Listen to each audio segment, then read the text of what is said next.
guys, welcome back to a little bit of everything family. Welcome back to the M&M show. No, not the candy, and no, not the rapper. If you guys are new here, my name's Emmy and this is my mom. Hi, I'm Dr. Amelia Juarez. You can just call me Emily on this channel. Hope you guys are doing great out there, and welcome to podcast 17. So today it's gonna be different. Instead of doing politics, Yeah, no politics today. it's gonna be different. They were gonna be talking about a game called Roblox. Yeah, you guys ever heard of Roblox? Little kid game where you guys play and you dress to impress. Very popular game. You can play dress to impress. What's the other ones? Catalog avatar creator. Mhm. I like playing this one game called Bloodful, but it's not a kid game. Okay, so there's just a lot of games on Murder there. mystery. So I went on to dress to impress because I was bored and me and my daughter were awake, and I said let's play dress to impress. So we got on there, and this is a warning for parents. This is a warning that I'm going to give parents. Not a political warning or any type of warning, just a warning that you guys should be watching what your kids are doing on Roblox. Okay, mind you, I'm an adult and I got on there to play the game. You dress up or whatever. It's like you dress up your little avatar and then you get scored or whatever. What I saw on there were like 9-year-olds, 10-year-olds. I don't know if they are 9-year-olds or 10-year-olds or maybe 50-year-olds, 60-year-old old men. I don't know. Or teenagers. But or the way adults, that the person, this little kid was talking was very, very kid-like, right? So they attacked my daughter. Started bullying Leslie.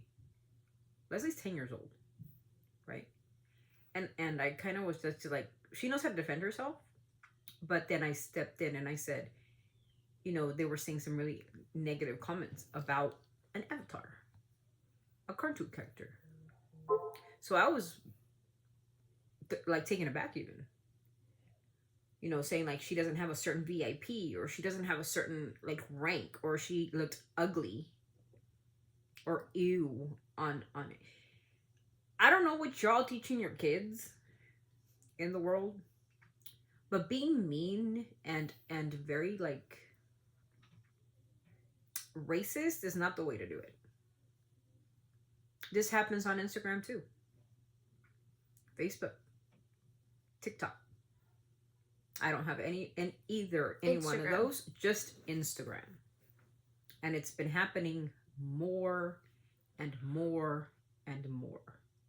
And the world is becoming a little bit more divisive even. We're not indivisible anymore. We're falling apart. Not politically, but as humans. If a 10-year-old can get on a 10-year-old game and just play with other little kids her age, what the fuck is this world becoming? This is a warning to the parents, you. Because your kids represent you. So my kids represent me. If I'm a mean person, a BATCH, or whatever, they represent me. If they're bullies, they represent me. I'm a bully. I'm not. And so this is the podcast for today. I want to have a discussion with you guys. If you guys are parents, I want you to put it in the comment. What you guys think about kids bullying kids at such a young age? 8, 9, 10 years old. What are you teaching them at home? Go back to Mexico, one said. Shit, you go back to Europe. The fuck? How dare you? My kid wasn't born in Mexico. She's from Albuquerque. So what kind of disgusting display are you guys teaching your children at home to use that kind of language? And I had to answer her back. Go back to Mexico. Go back to Europe. My daughter has the same exact rights that you do, girl. She was born in Mississippi or wherever the fuck she was born. My daughter was born in Albuquerque. To legal parents. So, go back to where? Go back to Mars, Venus. Take off your helmet. Do what you gotta do. But don't disrespect children that don't understand that type of rhetoric. Racism has been such a topic that I've been fearing. And I fear it in the educational sector. Children are scared to go to school. There's an increase of absences by 30% in my school district. Why do you guys think? Let's talk about Jocelyn, that 12-year-old that died and killed herself, unalived herself because of bullies out there. Your kids out there bullying her. Because she needed to go back to Mexico because her parents were going to be deported. The little girl doesn't know immigration. Bro, she's 11 or 12 years old. Grow the fuck up, America, for real. The melting pot of immigrants, this place used to be called. Right? Washington would be like, what the fuck did we end up doing? He wanted a nation. Colonization, we'll call it. Colonize this place.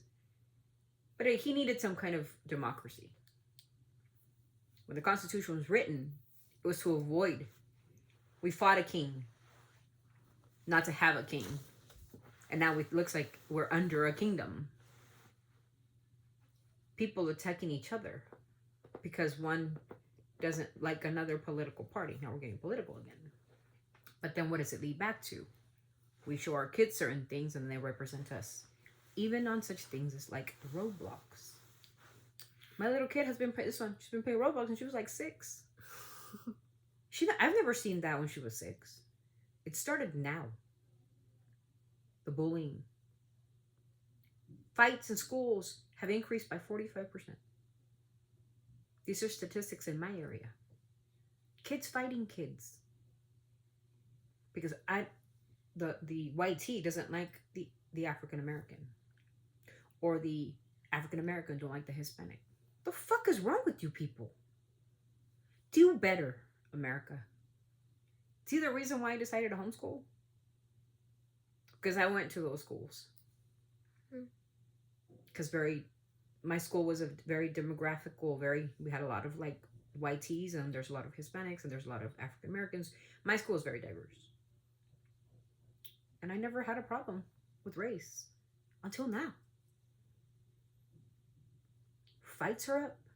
Absences are up. What is happening, America?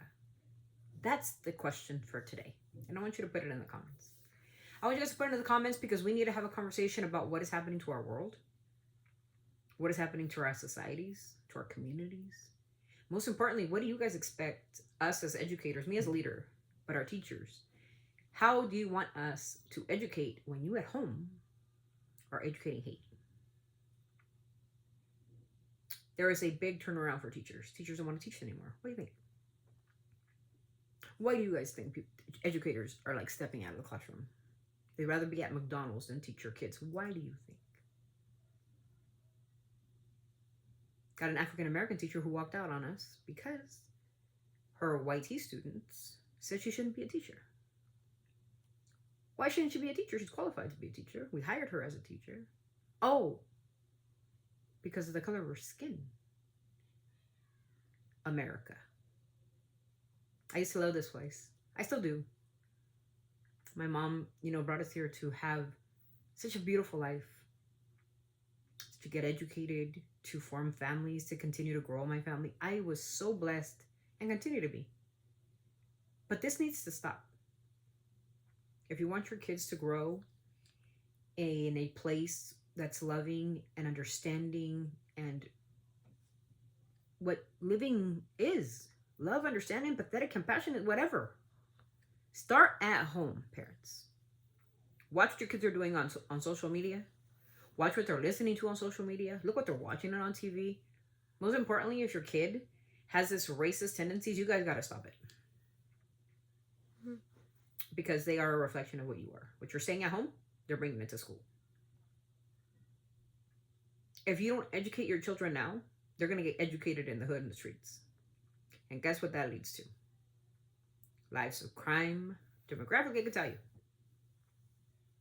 We want to have educated students. We want to help your students. We want to help each child succeed. That's why there's implementations of law. I don't want to hear Brown versus Mills.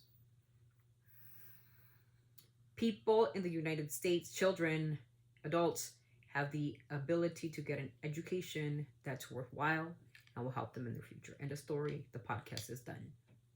That's a constitutional right. Period. I want to hear what you guys think in the comments. What do you think about bullying? Bullying in the schools? Bullying even on Roblox. A game that was made for 4-year-olds. Got a bunch of people in there calling... Racism is not okay in America. It is not accepted in America. We don't accept it in this house. If I hear about it, I think the parents should be held accountable. I'm sorry, but that's how it goes. Because this doesn't come from the streets.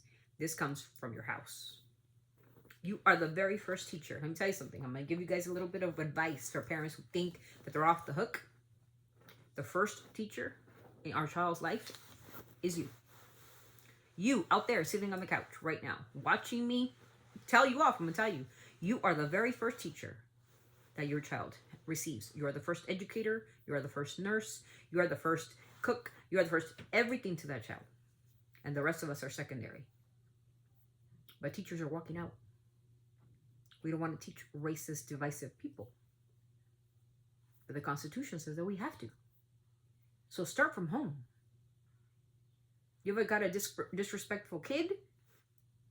Then that kid needs to be grounded, or whatever punishment you guys do. I'm not going to tell you what kind of punishment you should and should not do. That's your problem. But there should be consequences for their actions. Period. End of story. Podcast is done. Thank you so much for being here.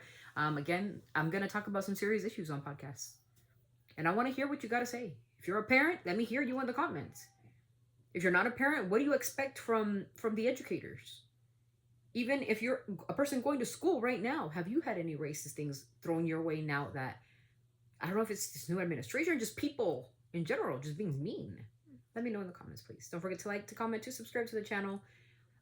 Like I said, everything I say, take it with a grain of salt. I'm just talking from my persona, my perspective, my demographic area, my educational priorities, and what I see and what I'm seeing in the world right now in my district. Thank you so much for being here. God bless every one of you out there. Please don't forget to be kind. Don't forget to be empathetic. Most of all, respectful. And whatever you write, keep it classy because it represents who you are. See you in the next life. Oh, see you in the next slide. I'm sorry. Yeah, our live is tomorrow. Oh, we'll see you in the next. Yeah, tomorrow's our live. Okay. Always sending our love from our family. See you in the next video. Bye-bye. The live's tomorrow. Peace out.